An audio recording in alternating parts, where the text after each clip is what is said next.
Welcome to the Deep Dive, the place where we take these massive stacks of research and try to turn them into something you can really use, something with high impact understanding. And today's stack is, well, it's a big one. It really is. And We are taking on a challenge that, honestly, it sits right at the intersection of history, math, and, well, theology. We're using the book of Genesis. Exactly. But not as a history book, not in the way most of us were taught. We're looking at it as a meticulously constructed mathematical coordinate system. That's the core idea, yeah. The material you shared with us suggests that all those, seemingly strange lifespans. The ones that sound impossible. Adam living 930 years, Methuselah at 969. Right. The theory is that those aren't just exaggerations, they're encoded numerical markers, really sophisticated ones. And if you calculate them using a very specific method, they unlock this stunningly precise 74,000-year human timeline. And that's our mission for this deep dive. We're going to try and extract the key findings of this incredible alignment. You, our listener, you share these sources with us, and they detail this multi-layered decryption key. And it's so robust, apparently, that it cross-references Genesis not just on its own, but with Sumerian king lists and with ancient Hindu Vedic calendars. Which suggests these three completely distinct traditions might be preserving the exact same timeline of deep human prehistory. It's a huge claim, and to even begin to get our heads around it, we have to start at the foundation. The whole system rests on one single massive calculation. The total accumulated years. Exactly. Everything is built on that one number. Okay, so let's lay out the methodology. The sources identify 25 specific figures in Genesis. It starts with Adam, goes all the way down through Joseph. And their lifespans are recorded across 8 different chapters, Genesis 5, 9, 11, and so on. And the instruction is simple, but tedious. You have to tally up every single recorded year for all 25 of those figures. So you take Adam's 930, Noah's 950, Sarah's 127, Joseph's 110, you add them all up. And when you do that, the total comes out to a very, very specific number. Exactly, 12,447. Not 12,446, not 12,448, exactly 12,447. And the sources are adamant that this precision is intentional. It's the master clock for the whole chronology. So this number, 12,447, becomes our year zero. It's the anchor point, which the sources set at 12,447 BC. But I have to ask the obvious question. Why that number? Why that date? I mean, couldn't it just be an arbitrary starting point? Well, the argument is that it's not arbitrary because the number itself is derived from the text. It's not an external number being applied to the text. It provides the necessary scale. So all the other coordinates, all the other dates are created by subtracting different totals, like chapter totals or individual ages, from that 12,447 BC number. So the act of summing up the lifespans is basically calibrating the database. You're calibrating the historical database. It's like the instruction manual is built right into the first few pages of the book itself. And here's what gives this whole theory its weight, right? The claim is that when you use this system, it spits out dates that align precisely with major confirmed events. Archaeological events, geological events, things we know happened over the last 12,000 years, and even much, much further back. And that consistency is what leads the researchers to call Genesis a Holo-Chronology. A historical database designed for survival and retrieval and hidden in plain sight. It's the ultimate survival package. It really is. I mean, think about it. If you lost one part, say the Sumerian list got destroyed or the Hindu calendars were lost, the Hebrew text could still unlock the entire 74,000-year history on its own. It's redundant. Okay, so let's unpack the core structure. How did they hide such a vast history? It all comes down to what the research calls the triple layering system. Right. The structure is It's complex, but it's also really elegant. The method shows that every single date you calculate from the lifespans resolves into 3 simultaneous historical layers. 3 layers at once. At once. The researchers call this the triple layering is the lock. It's a way to ensure that no matter what age or catastrophe a future civilization goes through, the full timeline is still preserved. Okay, so lay out these 3 layers for us. Where does the history even begin? Layer 1 is deep time. This is the really ancient stuff. We're talking 74,000 BC down to around 37,000 DC. And what's in that layer? The biggest global events you can imagine. The Toba supervolcano catastrophe, the genetic bottleneck that followed, the birth of complex language, the first major human migrations out of Africa. These are the deep roots of who we are. Okay, so that's deep time. Then we move forward to layer 2, the age of the supposed high civilization. Exactly. Layer 2 is the Atlantean period, or pre-flood, if you prefer. This runs from about 37,000 BC right up to 9,600 BC. And this is where the Alulim come in. This is the 43,200-year timeline of the Alulim maritime civilization, a high culture that wasn't about land empires or big cities like in Mesopotamia. It was about astronomy, navigation, exploring the seas. And then layer 3. This is the one we're probably most familiar with. Right. Layer 3 is the post-flood historical layer. It picks up right after the catastrophe at 9,600 BC and runs up to about 1,500 BC. So this will cover The rebuilding, the whole effort in the Fertile Crescent, the Neolithic Revolution, the rediscovery of agriculture, and this is crucial, the emergence of writing to codify all the oral knowledge that almost got wiped out. So we have 3 massive timelines hidden in one calculation. But how do you know which date belongs to which layer? Or if one date is more important than another? That's where the internal validation system comes in, the mathematical key. They call it the quersum key. Quersum, that's just a digit sum, right? It's a digit sum, yeah. But it's used as this brilliant piece of cryptography, really. It suggests the original compilers were mathematically very advanced. It's like a digital fingerprint for verification. And the research puts a huge emphasis on the number 7 here. Why 7? 7 is the lock-in key. The idea is that any coordinate you calculate from the chronology, if it's digit sum up to 7, it's an intentional confirmation marker. Can you give me an example? Sure, take the date, 8971 BC. You add the digits, 8 plus 9 plus 7 plus 1, that's 25. Then you reduce it. 2 plus 5 is 7. Yeah. That 7 is the scribe essentially stamping the date and saying, pay attention, this coordinate is absolutely vital to the timeline. It flags the big events, the catastrophes, the new beginnings. That's fascinating. But there's a second use for the quersum, right? Method 3, they call it. And this is the one that proves the layers are intentionally linked. Method 3 is the zoom lens. It shows the scribe was consciously connecting a recent date in layer 3 back to a much, much older deep time date in layer 1 or 2. So how does that work? You take a date. You take a historical date, find its quersum, its digit sum, and then you just prepend that number to the original date to create a new, much older deep time coordinate. I'm going to need a concrete example of that. It sounds like a huge jump across. Okay, let's use the date 3,872 BC. The sources link this to the beginning of standardized writing, cuneiform, a crucial layer 3 marker. Okay, 3,872. The digits 3, 8, 7, 2, they sum up to 20, which reduces to 2. So the quersum is 2. Right. Now the instruction is to prepend that 2 to the original date. So 3,872 BC becomes 23,872 BC. And what happened at 23,872 BC? It falls smack in the middle of the established peak of the last glacial maximum, the LGM, a massive global ice age crisis. Wait a second. So the date for the invention of writing is mathematically linked by the scribe to the moment oral tradition became absolutely sacred for survival during a deep freeze. It's the Holo-Chronology explaining itself. It shows the compiler knew that the writing system of the 4th millennium BC was a direct result of the survival crisis of the 24th millennium BC. They encoded the Y right into the when. That's an incredible level of foresight. And the research gives an immediate proof of concept, right? Something that validates the whole 12,447 BC starting point. Yes, the first proof comes from the Nabonassar era. This is a known fixed point in Babylonian astronomy set up for timekeeping in the 6th century BC. So if the Genesis system is a real timekeeping tool, it should be able to hit this target. It has to. And so the calculation is you take the accumulated lifespans up to a certain point, specifically up to and including Sarah's 127 years. That total comes to 11,698 years. And you subtract that from our base number, 12,447 BC. You do. 12,447 minus 11,698.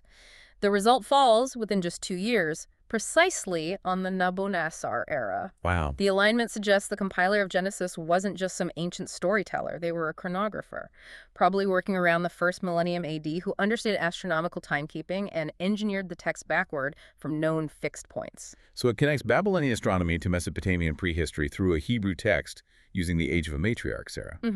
The combination is either a miracle or it's highly intentional. And the math suggests intentional. Okay, so we trust the tool now. Let's apply it to the biggest markers of all, the flood and the Garden of Eden. Right. So the flood, we all think of it as a story, maybe a local event.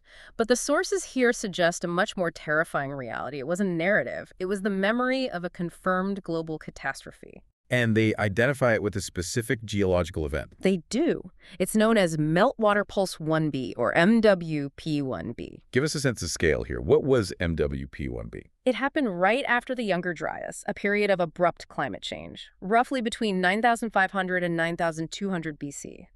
The world suddenly warmed up fast, and these massive continental ice sheets, especially the one over North America, They collapsed and poured unbelievable amounts of meltwater into the global oceans. And the consequence of that speed was? Catastrophic. Global sea levels rose an incredible 13 meters, that's about 40 feet, and it happened in just 300 years. 300 years? Geologically, that's nothing. It's an instant. If you lived on any coastline or in a low-lying basin like the Persian Gulf, the world was literally drowning in front of your eyes. It is the perfect memory of a great deluge. And this date, this 9,600 to 9,200 BC window, is where another ancient source comes in, Plato. This is the definitive lock-in. Plato specified that Atlantis sank in a single day and night, 9,000 years before his ancestor Solon's time. Which puts the date at approximately 9,600 BC. Exactly. So the destruction of Atlantis, the end of this legendary high civilization, aligns perfectly with the geological date for Meltwater Pulse 1b. The flood and the destruction of Atlantis are the same event. They're the same catastrophic event. The timeline is fixed. 9,600 BC marks the end of that civilization. MWP1b is the overwhelming sea level rise that did it. So after the catastrophe, what's next? This is where the research details this really beautiful symmetrical window of time. They call it the sacred window. The post-catastrophe paradise, the Garden of Eden. And they found it by subtracting the accumulated lifespans. Yes, and they found this precise 180-year sequence. It's centered exactly on the year 8,881 BC. What are the three dates for that window? The sequence starts at 8971 BC. It hits the midpoint, 8881 BC. And it closes at 88791 BC. So it's perfect symmetry, 90 years on each side of the midpoint. Perfect symmetry. And of course, the quersum lock-in has to apply here, given how important this is. And it does. It does. All three of those dates, 8971, 8881, and 8791, their digits all sum to 25, which of course reduces to 7. The confirmation marker. To 7 is basically screaming from the page, this is the sacred time. This is the location of the rebirth. So the Garden of Eden isn't a physical place, a park. It's a period of time. It's the 180 years when the world finally stabilized after the chaos and the survivors could settle down and start rebuilding. And that interpretation locks perfectly into the archaeological record. That midpoint, 8,881 BC, falls precisely on the transition from the pre-pottery Neolithic A, the PPNA, to the pre-pottery Neolithic B, PPNB. And PPNB is when everything changes in the Fertile Crescent. It's the foundation of civilization as we know it. 8,800 BC marks the start of widespread permanent settlements. It's when we see an acceleration of domestication, not just cereals, but animals too. It's when these huge, sophisticated Neolithic sites get established. So the Eden window is literally the birth of our current form of civilization, immediately after the flood. It is, and the geography in Genesis confirms it. The story names the Tigris and Euphrates rivers. Mesopotamia, the land between the rivers. Exactly. The 8,881 BC Eden is positioned right there in that fertile valley, the perfect logical place where survivors would go. So the garden wasn't lost before the flood. The garden is the paradise humanity successfully built after surviving the flood. Okay, we've anchored the recent history, the flood, the rebirth. Now we have to go back into deep time. We need to decode the pre-flood civilization itself, this Alulim empire, using the Sumerian lists. Right. This is where that cross-cultural validation is so important. The Sumerian king list has these incredibly long reigns for their pre-flood kings. Like Alulim, who supposedly ruled for 28,800 years. Right. And the sources argue these aren't literal lifespans. They're chronological markers. They're the lengths of entire epochs preserved in Sumerian memory. So we take the Alulim landing date, 800-971 BC, the start of that Eden window, as our anchor point, and we use the Sumerian reigns to count backward in time. Precisely. The first lock-in uses Alulim's 28,800-year reign, so you add that to the post-flood landing date, 8,171 BC plus 28,800 years. And that gets us to 37,771 BC. And again, look at the digits. 3 plus 7 plus 7 plus 7 plus 1. It equals 25, which reduces to 7. The confirmation marker is there. And what major global event corresponds to 37,771 BC? It lands right in the heart of the Aurignacian period. And this period is famous for a sudden, dramatic explosion of sophisticated human culture in Europe.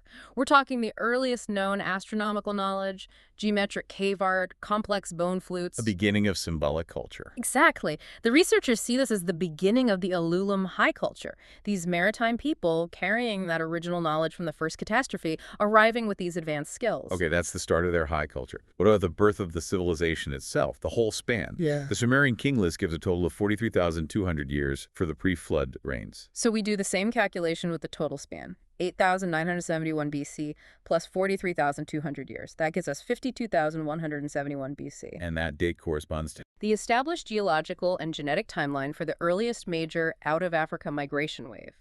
When modern humans dispersed along the southern coastal route somewhere between 70,000 and 50,000 BC. So the entire 43,200-year span of this Atlantean, this Alulim maritime civilization, is encoded and confirmed. They're born in Africa around 52,000 BC. They enter their high culture period around 37,000 BC, and they're destroyed by the flood at 9,600 BC. One cohesive timeline pulled from 3 different sources. And those numbers, 28,800 and 43,200, the sources think they're not just dates. They're vast astronomical or navigational markers, which makes perfect sense for a seafaring people. We have to go even deeper, to the absolute beginning, layer 1. The original catastrophe that started this whole cycle. And for this, the sources turn to the Hindu Vedic calendar. Right. The Hindu tradition gave them coordinates centered around 72,000 BC. And when they aligned that through the Genesis key, the system pointed directly to the geological date of the Toba supervolcano eruption. Toba, around 74,000 years ago. This was arguably the single worst event in known human history. It was an extinction-level event for our species. The eruption created a volcanic winter that might have lasted for decades. It caused a catastrophic genetic bottleneck that reduced the entire human population to maybe as few as 10,000 individuals. Worldwide? Worldwide. The sources propose this is the original destruction, the original reset event, the true original exodus from Africa, one fueled by pure survival. And the Toba bottleneck isn't just about survival. It's about the birth of advanced cognition. That's the critical insight, yeah. Hindu cosmology has this figure, Shatarupa, the first woman, right at this time.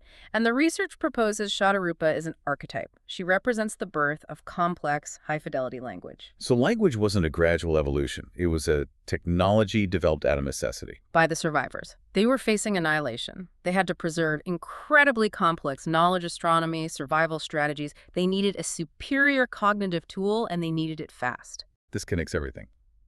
The Toba bottleneck forces the birth of language, which is the Vedic part. This new language allows the Alulim to preserve knowledge for 43,200 years, which is the Sumerian part. And that knowledge is finally encoded in Genesis when the oral tradition starts to fail after the second great catastrophe, the flood. The whole narrative arc clicks into place. Let's quickly revisit that quersum deep time method, because the 2 markers from Noah's age are central to this idea of preserving knowledge. We have to close that loop. Remember, Noah's death age gave us the historical date, 3,872 BC. Start of writing. Right. When we prepend its quersum, which was 2, we get the deep time coordinate 23,872 BC. And that was the peak of the deep freeze. The last glacial maximum, the LGM. 23,872 BC is the height of that global freezing event when maybe 60% of the population died. The sources argue this was the moment oral tradition became sacred. It was the only technology they had against total collapse. So Noah's death, the end of the oral line, is linked to the moment oral memory became a matter of life or death. Exactly.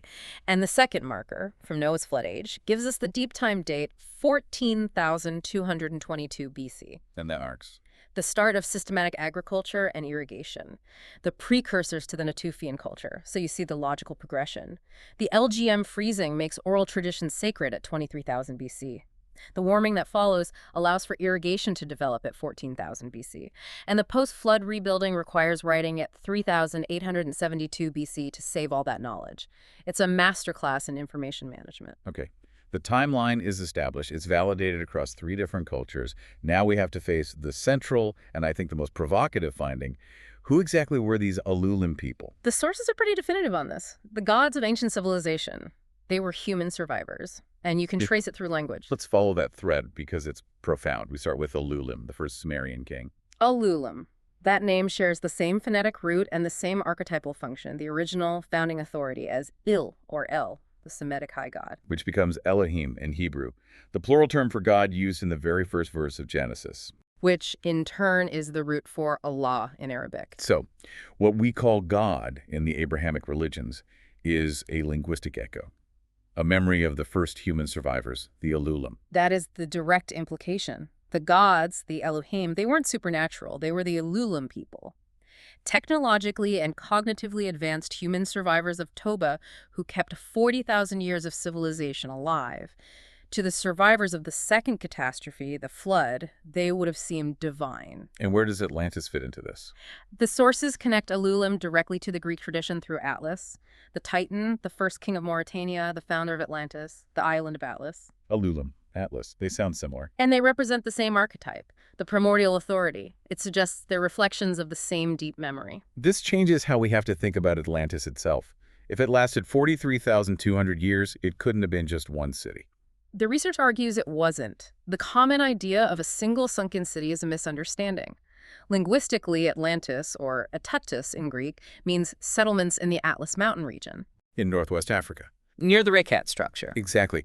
Atlantis was a vast regional maritime civilization spanning coastlines from Africa to the Mediterranean and the Atlantic from about 52,000 BC until it was wiped out at 9,600 BC. This framework also gives us a logical, non-supernatural explanation for the Nephilim. The sons of God went to the daughters of men from Genesis 6. The Nephilim were the hybrid offspring created in that 180-year Eden window when the Alulim survivors, the gods, met the indigenous people, the daughters of men, in the Fertile Crescent. And the text calls them giants. How do you explain that? It's explained by hybrid vigor and inherited knowledge. These children were physically taller, stronger, and far more skilled, not because of divine magic, but because of superior genetics and better nutrition from advanced Atlantean agriculture, which they got from their Alulim fathers. They were giants of both body and mind. It's the original cultural exchange story. The leaders marrying into the local population to transfer knowledge quickly. But there's a huge historical question here. If this civilization lasted 43,200 years, why is there no writing? No evidence of it. Because they didn't need it. They were a maritime and astronomical culture. Their knowledge wasn't encoded in books. It was encoded in environmental memory triggers. The positions of the stars, megalithic alignments, cave art symbolism, and, most importantly, a highly, highly refined oral tradition. So writing only shows up after the flood because the survivors were forced onto land and their oral tradition started to degrade. Precisely. Writing, around 3,872 BC, was an emergency backup, a desperate measure to preserve the memory of the last 40 millennia for a population that was losing the cognitive ability to access it orally. This brings us to the deepest, most technical part of this, the nature of the Holo-Chronology itself. It's a database, not an oracle. But how does this database actually work? Right, this is where we have to go beyond the history and look at the technology, the Genesis text. It's just the interface. The real mechanism is a biological data storage and retrieval system. That sounds like science fiction. What's the hardware? The hardware was the human brain. Specifically, the enhanced visual spatial brain and the trained lucid dreaming capacity of the Alulim people. The sources suggest their consciousness operated primarily in an observer state. Not the constant internal monologue that we have. Not at all. They experienced reality through vivid visual symbolic streams. Their memory was holistic, not linear. And the Holo-Chronology interface, the text, how does it function? So a trained user calculates a coordinate. Let's say 37,771 BC, the start of their high culture. That number points to a specific verse in Genesis, and that verse acts as a precise memory trigger. A numerical key that unlocks a cognitive state. Yes. The trigger allows the user, through meditation, lucid dreaming, whatever the technique was, to unpack the compressed symbolic information, to effectively experience the original sensory memory from that time. The cave art, the oral stories, the star charts. It bypasses language and accesses the raw visual data in the deep brain. So the conclusion here is that the text is designed so that decoding the chronology isn't just an academic exercise. It's a transformation protocol. A software update for the human mind. Exactly. The act of decoding it is meant to reactivate that dormant Alulim cognitive state in your brain.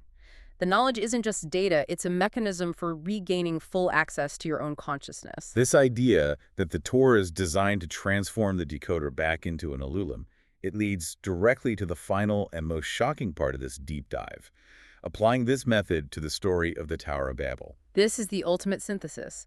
The researchers found that the Babel story, in Genesis 11, encodes the precise timeline of the Egyptian pyramids. Okay, let's look at the numbers again.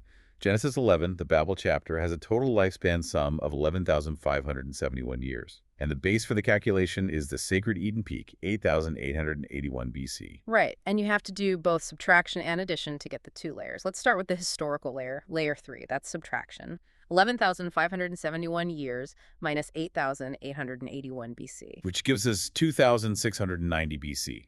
2,690 BC. That date falls squarely on the early dynastical kingdom transition in Egypt. It's the archaeologically confirmed start of large-scale pyramid building, Djoser and the Step Pyramid. And the quersum of that date, 2,690, is 8, which the sources link to the infinity symbol. Now for the deep time layer, layer 2, that's addition. So 11,571 plus 8,881. Which yields 20,452 BC. This deep time date lands almost exactly in the center of the Upper Paleolithic, the absolute height of the Aurignacian Alulim high culture. That's an 18,000-year span, so the Babel story links the Egyptian pyramid builders of 2,690 BC directly back to the height of the Atlantean culture at 20,452 BC. And that forces a pretty shocking conclusion about what the pyramids actually are. If the Alulim were active at 20,000 BC and the Egyptians were active at 2,690 BC. Then the pyramids are not structures built from scratch by the Egyptians. It throws out that whole theory. The argument is that the pyramids are actually restored limestone mountains, or mounts. They were first established as holy safe havens, maybe massive storm bunkers, during the Alulim era around 20,000 BC. They were natural features that were engineered and carved out. And the 2,690 BC date is when the Egyptians came along, found them, and just restored them, covered them, and claimed them. Yes. And the Babel story, a tower with its top in the heavens, it encodes both memories. The original 20,000 BC construction and the 2600 BC restoration, and that quersum 8, infinity, confirms the continuity of the site across 18 millennia. Let's talk about the most famous part of the story then, the confusion of languages. This isn't about people suddenly speaking different dialects. No, it's about the catastrophic cognitive split that defines modern humanity. The confusion of language is the cognitive break. The Alulim observer state was stable because they knew the I, their sense of self, was just a tool, a narrator for knowledge. They had full visual access to their memory. Right. But when they transferred the tool of language to the indigenous people during that Eden window, they didn't transfer the 40,000 years of training required to control it. It's like a prime directive violation, giving a powerful technology to a civilization that isn't ready for the psychological fallout. That's exactly the analogy. The result was that the new population merged with the narrative voice. The internal I became who they thought they were. They lost the ability to access their full visual, symbolic memory. So we started running the language instead of using the language as a tool. Exactly. The confusion isn't about French or German. It's about the cognitive failure, where the language tool went rogue and automated our consciousness. We think we're these independent selves, but we feel this constant, strange background anxiety because we're disconnected from our own observer consciousness. We're trapped in the monologue. And this cognitive failure has a direct social and political consequence that is still with us. Hierarchy, the slave-master dynamic. This is the uncomfortable final implication, yes. The whole structure of king versus ordinary person, employer versus employee.